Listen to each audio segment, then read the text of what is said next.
Hello दोस्तों, स्वागत है आप सभी का सरला के कहानी में।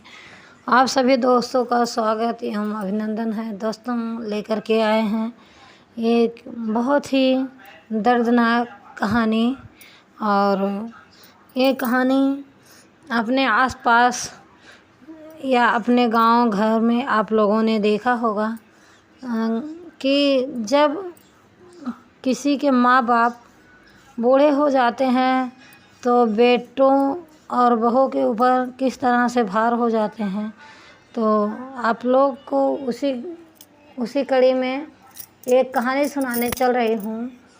ये कहानी सच्ची घटना है, अपने आँख के सामने देखी हुई घटना है। और इसको आप लोग ध्यान से सुनिएगा और जैसा भी लगता है अपना राय कमेंट बॉक्स में ज़रूर बताइएगा। एक बूढ़ा व्यक्ति और उसकी पत्नी रहती हैं जिसका नाम सियाराम है।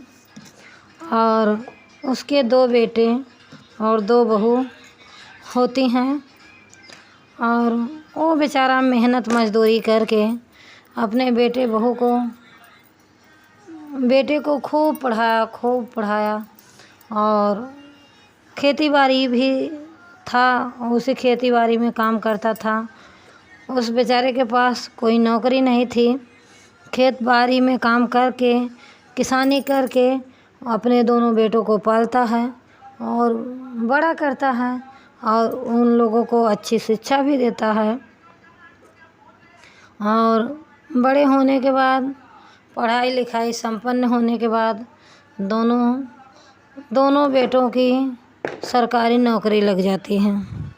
और सरकारी नौकरी जब लग जाती है तो दोनों उसके सियाराम जो हैं उनके मन में एक ख्वाब जगता है कि मैं अपने बेटों का शादी करूँगा।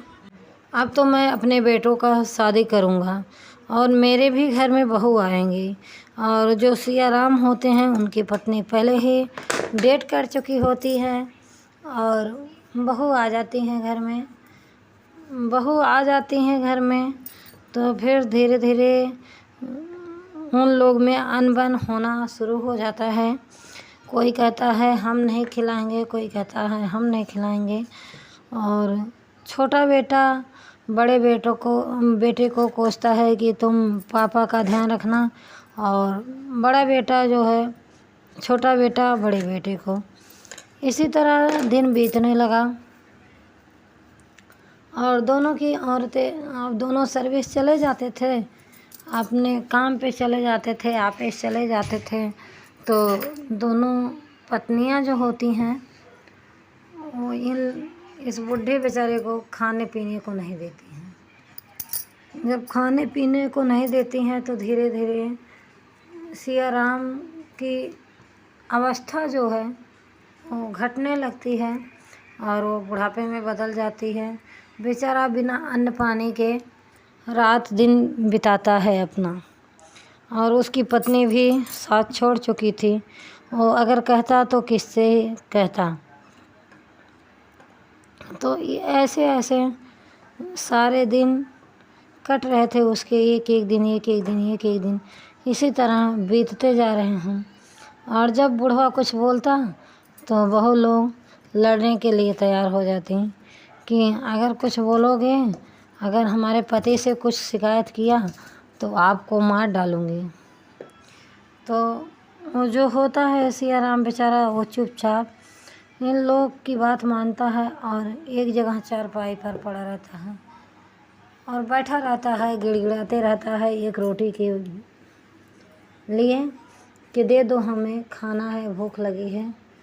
और ये जो बहुएं हैं, आजकल की कलजुगी बहुएं हैं, जो खा करके टाइट रहती हैं और उस बुढ़े को एक रोटी भी नहीं देती हैं। बहुत चिरौरी विनती करने के बाद सूखी रोटी और नमक और प्याज दे देती हैं और अपने लिए खीर, पूड़ी, पकवान, सब्जी, पनीर इत्यादि बनाती हैं।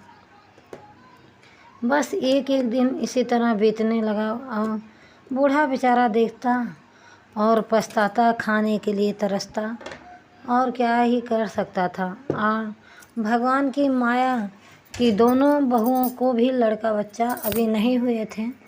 दोनों बहू अभी अकेले ही थीं। अगर कोई होता घर में तो बूढ़ा बेचारा अपना उससे बातचीत करके भी अपना मनोरंजन करता, लेकिन वो बूढ़ा बेचारा अकेले पड़ा परेशान रहता था।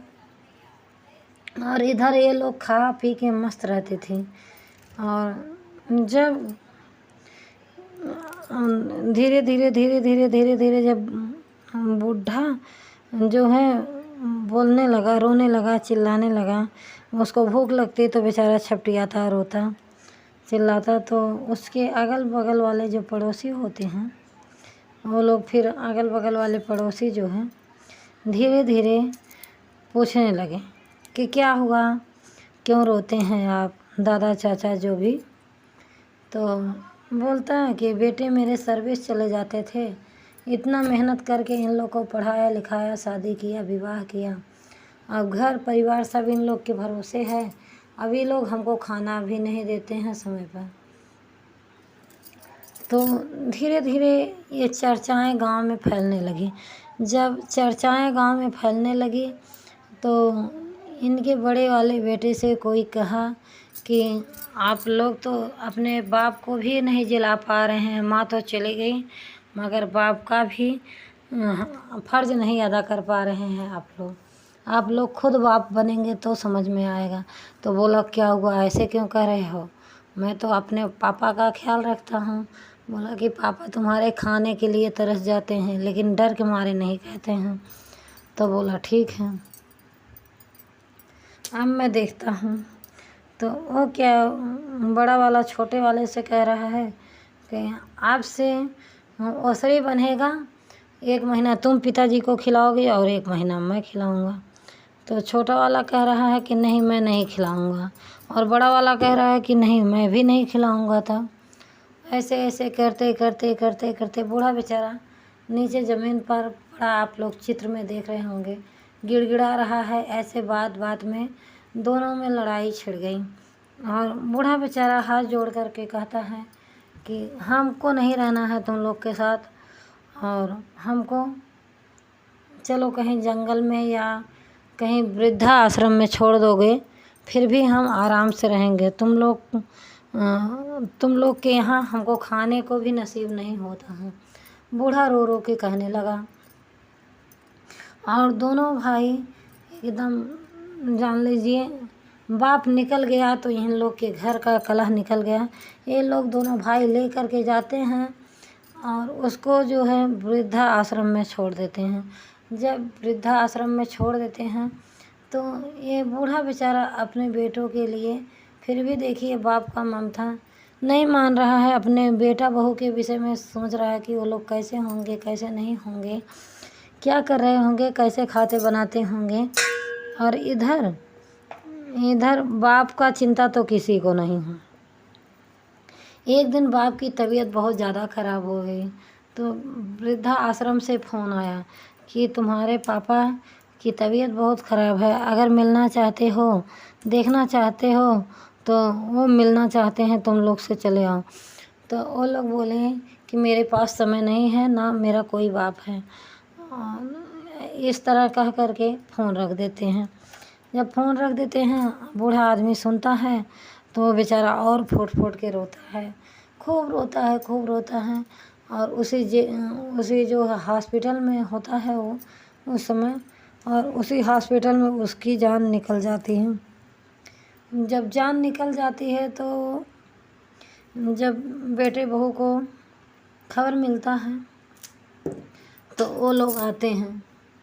जब आते हैं तो वो लोग वृद्धा आश्रम वाले बुलाते हैं। जब वो आते हैं तो देखते हैं कि बाप उनका मरा हुआ पड़ा है और उसके जेब में एक लेटर पड़ा हुआ है, जिस लेटर में लिखा हुआ था कि बेटे मैं तो जा रहा हूँ, आप लोग अपना ध्यान रखिएगा और आशीर्वाद है कि आप लोग खूब खूब बढ़ो, खूब कमाओ, खूब आगे जाओ। जब इतना देखता है चिट्ठी में लिखा हुआ तो दोनों बेटे फूट फूट कर रोते हैं।